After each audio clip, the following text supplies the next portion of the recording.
Hello and welcome to Elena Meets the Author. This podcast explores how authors create a world that we can escape into. Join me as we demystify the magic that keeps us turning the page. Hello and welcome to Elena Meets the Author. Today I'm speaking to Brigitte Dale about her debut novel, The Good Daughters, a powerful, beautifully written story that takes us back to 20th century England, when women from all social classes united for the right to vote. Brigitte's suspenseful story, weaving historical facts with fast-paced, gripping fiction, centers on four young suffragettes from vastly different backgrounds who come together in London in 1912. They faced a treacherous world where they risked being beaten up, sexually assaulted, and brutally force-fed in jail. The laws and justice system were stacked against women. We first meet Charlotte, a middle-class girl who, disappointed to discover that education doesn't mean freedom, shocks her parents by fleeing her English boarding school, escaping to London, and joining the suffragettes.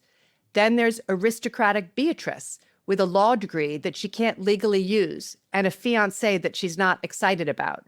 While handing out leaflets and joining protests, Beatrice falls into forbidden, dangerous love with a fellow suffragette, Sadie, an American expat.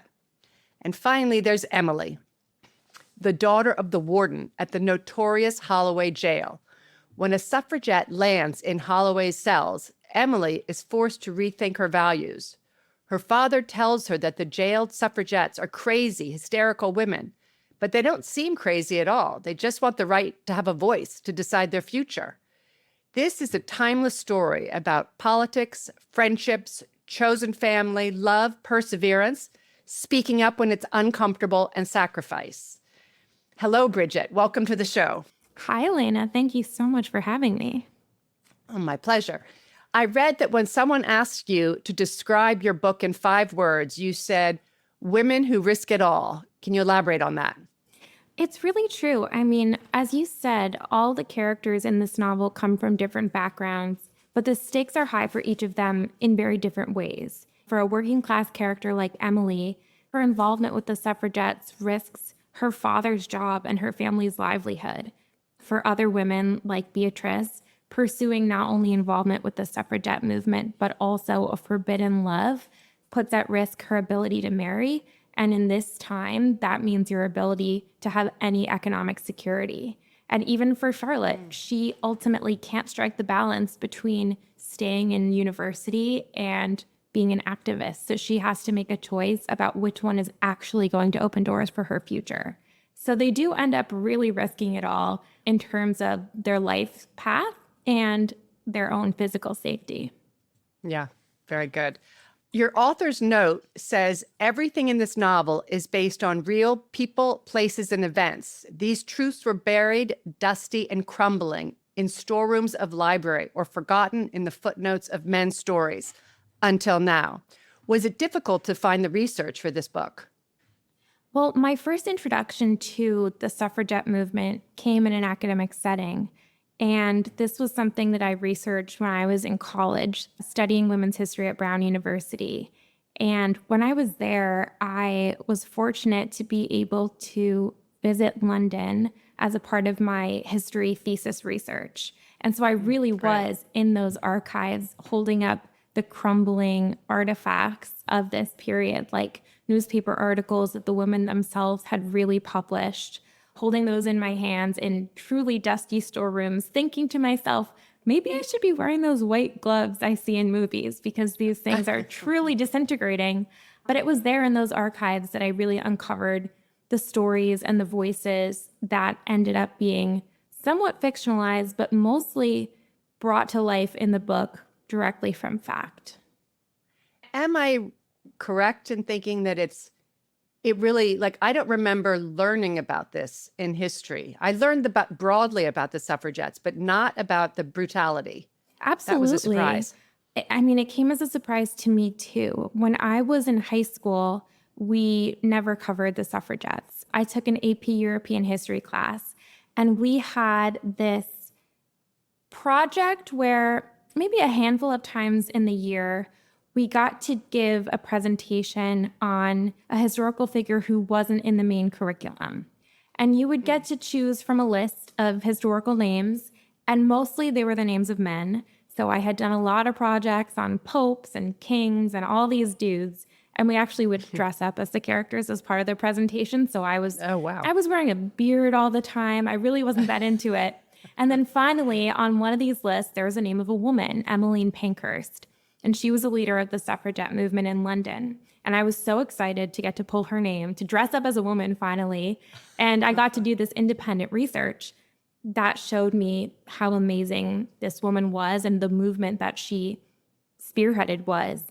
And it was really important to me to be able to tell that story in fiction, because I think that's often the most accessible way to learn history, especially if we're not getting it in school.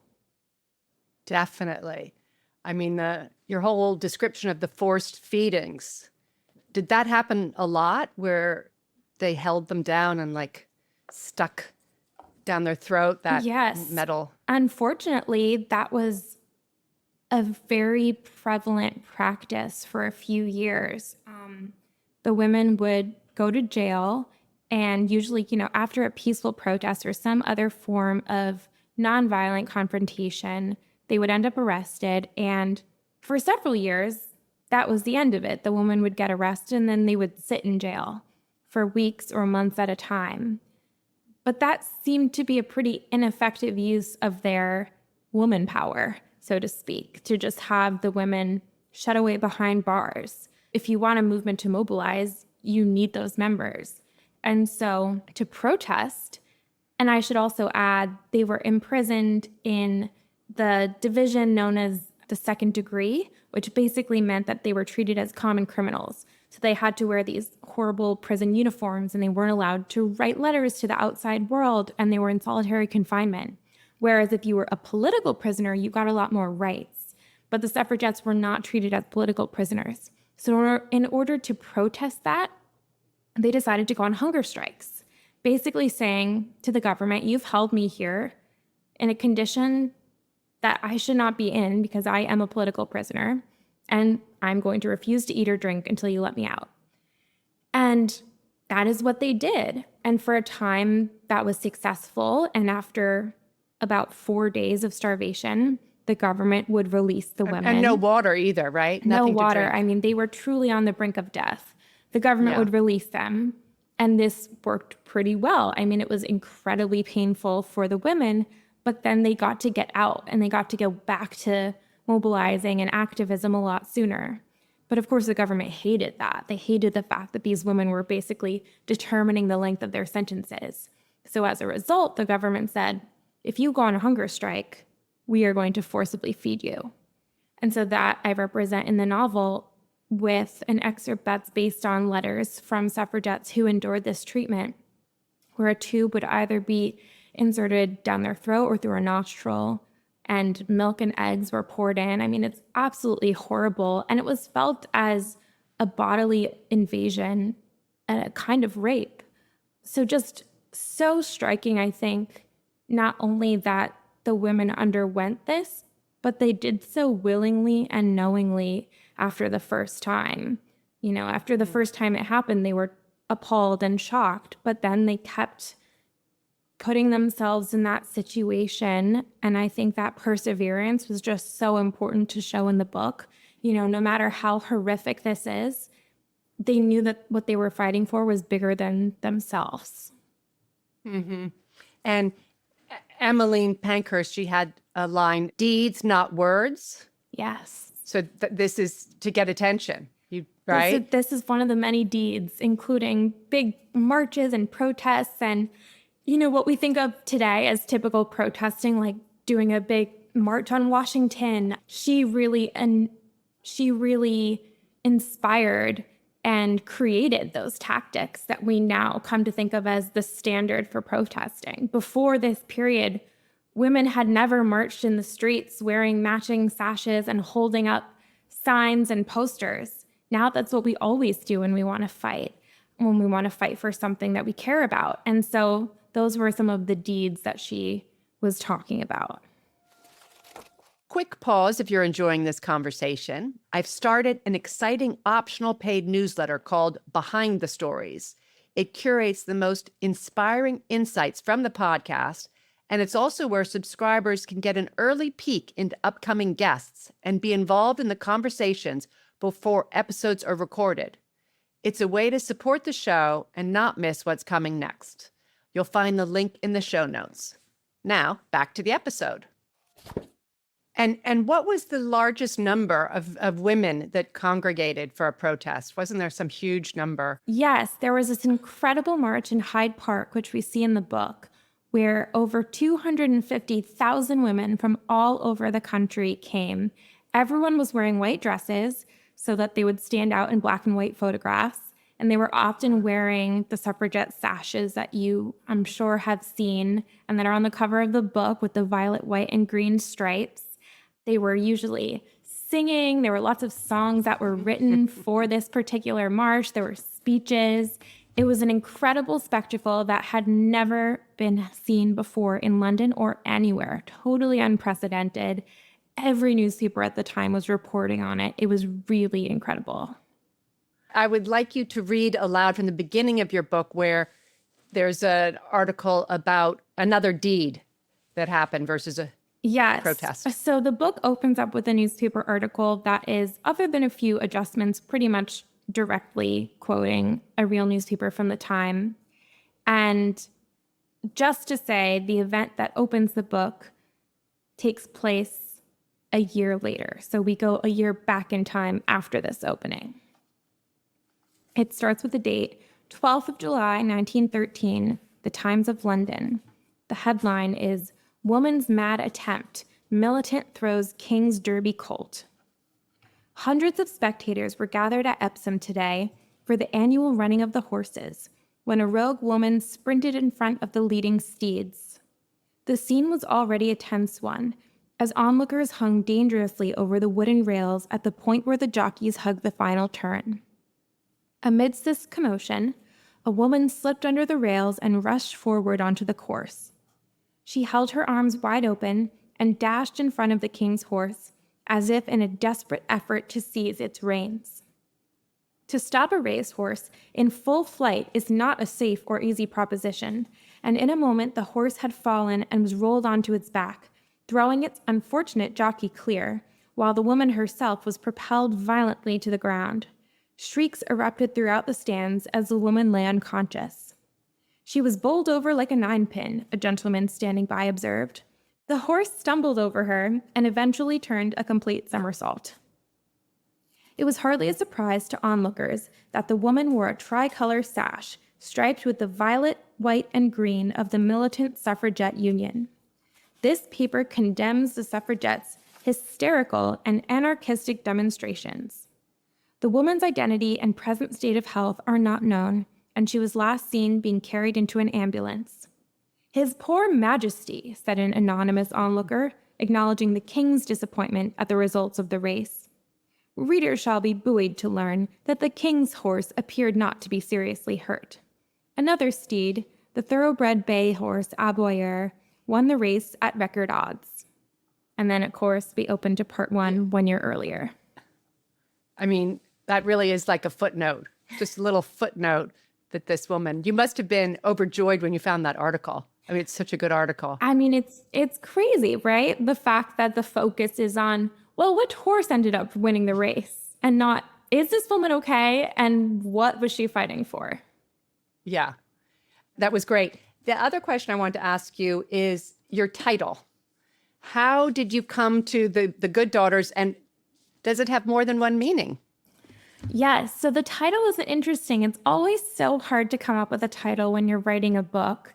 I certainly find that it needs to evolve with the project. And so for a while, my title was The Jailkeeper's Daughter.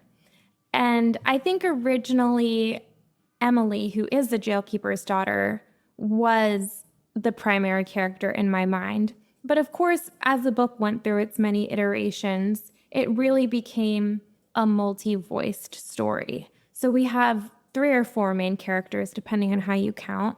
and their voices are told really equally in the story. So the jailkeeper's daughter no longer made any sense because it was about more than one daughter. The Good Daughters definitely has multiple meanings. I think it encapsulates the different expectations these young women hold for themselves as women and as daughters. You know, they're all coming from different backgrounds where their families' expectations vary for how they think they're going to live their lives, but they're always weighing their own ambitions and desires and passions with what they've been raised to believe is a good or right choice. And then, of course, you know, being true to yourself, being a good steward of the future is also something that they're bearing in mind. So I hope that readers can understand all the different facets of that by the time they get to the end of the book. Yeah, it was great. It's a very appropriate title. At the beginning of the book, when Emily, the warden's daughter, is a little girl, she goes to the circus with her father and sees the invisible lady, a woman who no one can see but knows everything. Emily walks up to this glass box with an ear horn and asks the invisible lady, "How do you make yourself invisible?" The lady says, "I am invisible because you choose not to see me." Can you, Bridget, explain the symbolism of that scene? Yes, absolutely. I mean, this was one of those historical facts that when I came across it, I was overjoyed to find a way to include it in the book because this was a real spectacle at circuses and fairs at the turn of the 20th century where there would be a glass box. And the people running the circus would say, "There's a woman in there and she's invisible." And people would actually try to talk to her and they would hear responses seemingly coming from the box. And of course, the reality was they had some sort of piping going through the roof and someone hidden away could whisper into it and you would hear through the ear horn. But anyway, it's fascinating to think about the fact that people at that time period were only really comfortable with a woman knowing everything if they couldn't see her, if she wasn't in the way, if she didn't have the possibility of actually making use of that knowledge, because knowledge is power. And so in the book, it also becomes symbolic because Emily herself has been invisible for so long. She's literally hidden away inside the jail as an employee and not really having any access or exposure to the outside world. But then she also takes on this role as kind of a double agent, staying in her job at the jail, but also getting increasingly involved with the suffragettes. And it's only feasible for so long to maintain that balance. And at a certain point, she has to choose which side is she going to take, and will she dare to be seen and step out from that invisibility that's been otherwise keeping her safe. Also, just separately, I read there were the suffragists versus the suffragettes. Can you tell us the difference between the two? Yes, this is such a common question. And I think, again, speaks to the fact that we don't learn about this stuff in school. But throughout the 19th century, in both the US and the UK, there were women who were advocating for the right to vote. I mean, you can think about Susan B. Anthony and Elizabeth Cady Stanton at Seneca Falls in New York, and there were women in London and throughout England doing the same. They were known as suffragists. They were writing letters to Parliament. They were hosting tea parties to talk about these issues, and they were putting in a good effort. But about 50 years passed, and they hadn't achieved anything. And that's when women like Emmeline Pankhurst came on the scene with a motto, "Deeds, not words," and said, we need to try something else. These polite petitions and letters are not getting us anywhere. We need to get out there and try to get the vote. And at first, when they were going to protests and staging marches and interrupting politicians at election campaigning events, the press, denigrating them, called them suffragettes. It was supposed to diminish them. But the women took that word as a term of pride and said, no, we are suffragettes. We are different from the activists you've seen before, and we're willing to do what it takes to get the vote. So they ended up calling themselves suffragettes. as the more militant faction and use that word as a term of pride. And then I'll also just add the distinction really applies between the US and the UK.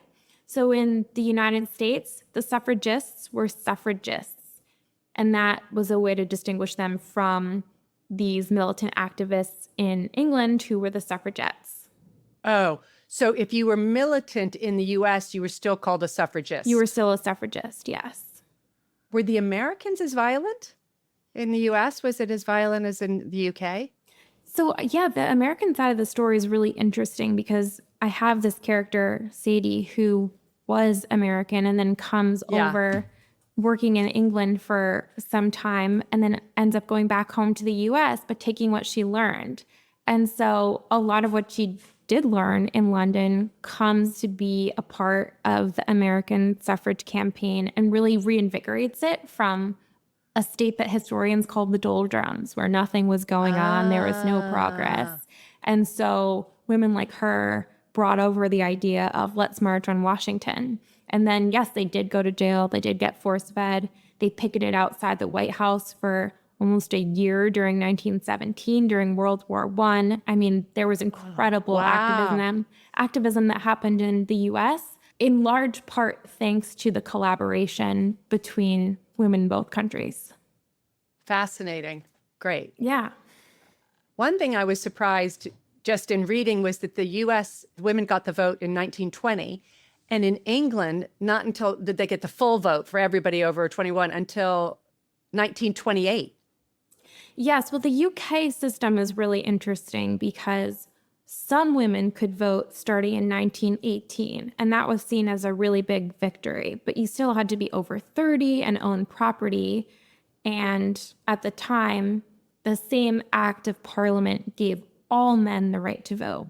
However, up until that point, everything in England is very class-based. So some men could vote, but some men couldn't if they weren't 30 years old, property owning, etc. So this act in 1918 took away all requirements for men and gave some women the right to vote.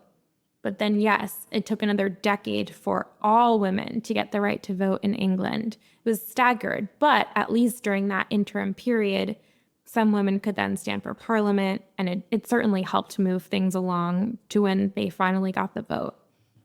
Interesting. Yeah, because I was thinking my father was born in 1928, and I was like, well, women couldn't vote. You know, the year that he was born, this was all happening. It just seems recent. It does, absolutely. I mean, women couldn't vote in France until 1944. Oh, wow. And then, of course, there are other countries that took even longer. But I think when we think of, relatable European Western countries, to think that it wasn't until almost the end of World War II that women in France could vote. I mean, this is all really recent. And then, of course, there are so many ongoing political fights for equality still going on. Yeah. So to your plot, I was fascinated because I know that it's based on a lot of historical research. So I wanted to know, is it true that one of the suffragettes had a legal degree and she represented the suffragettes in court and asked both the then Prime Minister, Lord Asquith, and Winston Churchill to take the stand? Yes, that is all true. Again, a fascinating tidbit of history that's been pretty much lost to the footnotes. But there were plenty of women who earned college degrees and law degrees and other sorts of degrees, but they weren't legally allowed to put them to practice unless representing themselves. So that was a loophole that the suffragettes executed. And in this case, one of the women had to represent herself and fellow suffragettes in court. And to call in witnesses, she ended up subpoenaing the current prime minister and the then home secretary, who is, of course, the man we now know as Winston Churchill, which also goes, I think, to what you were saying before, that these events are recent and they're familiar.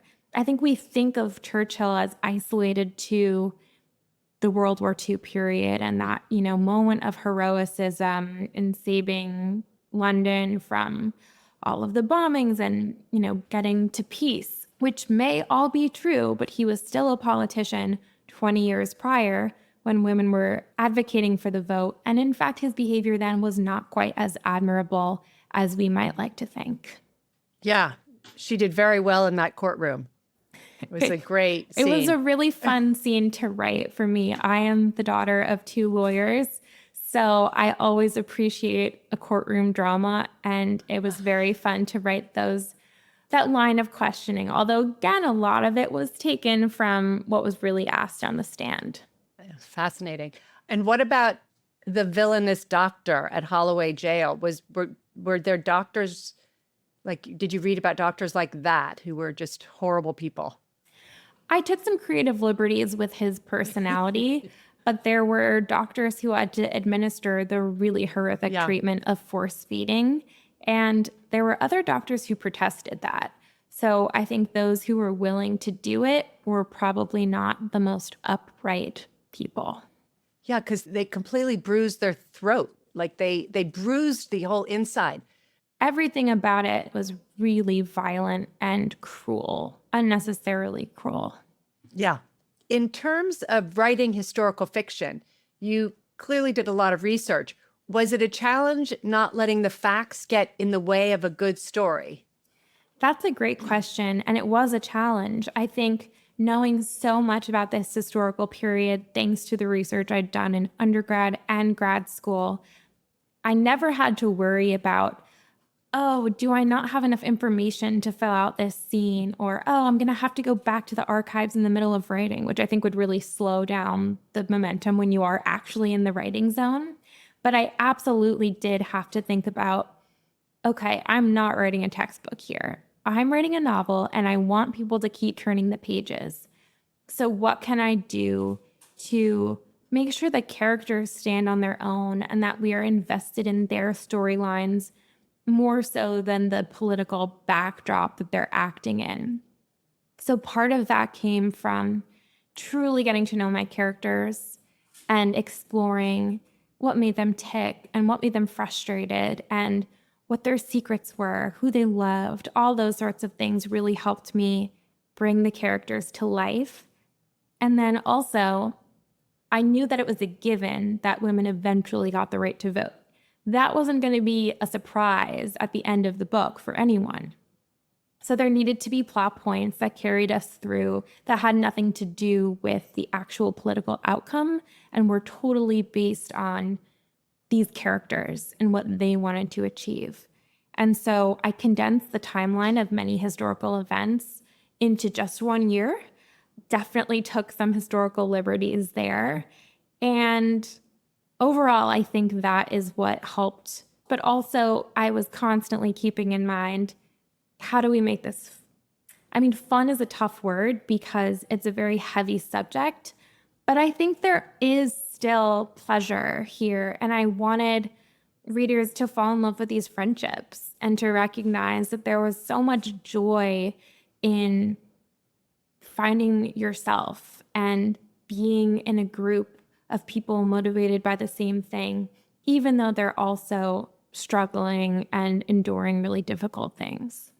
Yeah, that the thing, the chosen family thing is really true because your characters all had rich backstories where they were unhappy. They didn't want to do the way life was supposed to go for them. They didn't want that. Mm-hmm. And they were very independent. And then to find like-minded women was even sweeter, I think, because they'd been struggling. So it was a very good story, which is great. That's when I like historical fiction, when I'm just learning, but I'm not really, I was reading it until way past my bedtime because I wanted to know what was going to happen towards the end.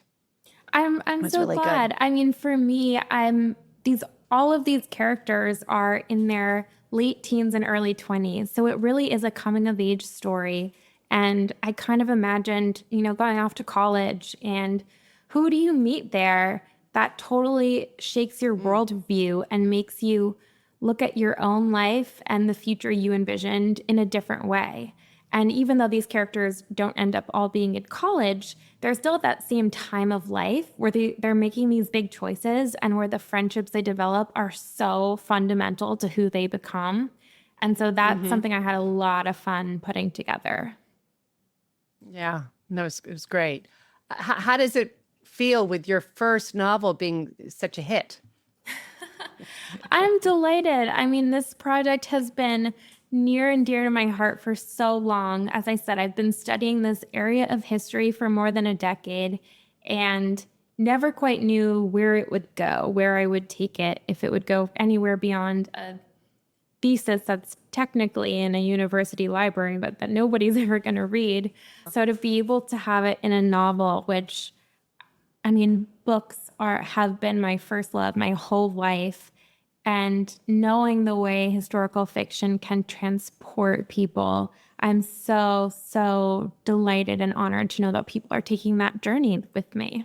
Do you think you'll write another historical fiction? I don't know what's next. I love history, though. It truly has been a passion all my life, starting from reading the American Girl doll books when I was a kid. That was truly my window into historical fiction. So I think I will always love at least some flavor of history. God, my daughters love those too. And you're right, they had sort of a page on each doll. Each doll came with her own book series. Yeah. And I would read the books even for the dolls that I didn't have. I love that it was telling you what girls were up to in history. Because again, you're not learning that in school, and otherwise it was hard to relate. I mean, what does the Revolutionary War have to do with me as a 10-year-old in Connecticut? Other than the fact that I know what Felicity, the American Girl doll, was up to in that period, and I can make sense of it now and relate to it. And it's almost escapist, even as you're learning. Yeah. My daughter likes Samantha. Oh, yeah. She was a cutie. And she was actually this period of time, like the early 1900s. Oh, God. You really know your... There wasn't a suffragist plot point, but no, I really do know my American Girl dolls. I think this particular daughter likes Samantha because she looked like Samantha. I think, didn't Samantha have dark hair and blue eyes? And the bangs. Okay.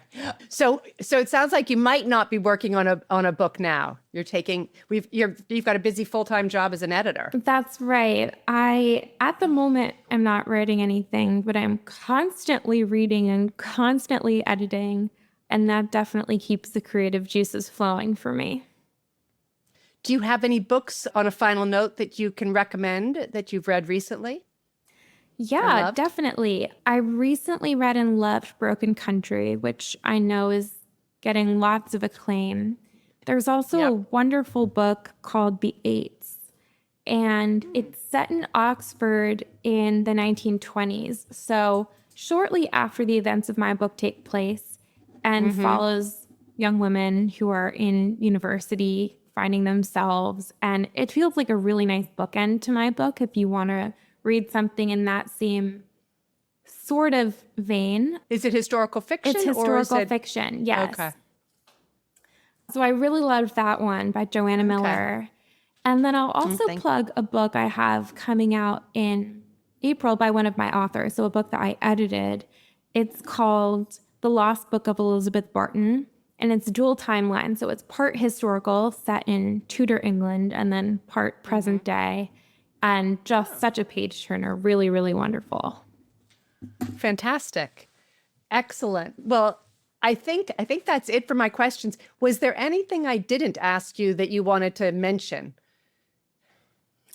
I don't think so. Okay, good. Go, Elena. I covered it, and you covered it. So anyway, Brigitte, thank you again. I hope everybody reads this book. It's really good. Can't recommend it highly enough. The Good Daughters. Oh, thank you so much. It's been my pleasure.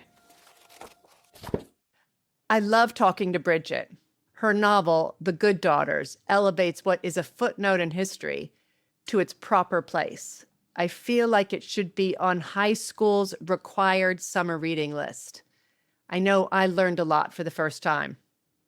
These suffragettes really did risk it all. They fought for women's rights, a battle that continues today. And Brigitte's book is a good read. I only recommend good reads. In other news, don't forget to subscribe to my brand new newsletter, Behind the Stories. The link is in the show notes. See you in 2 weeks.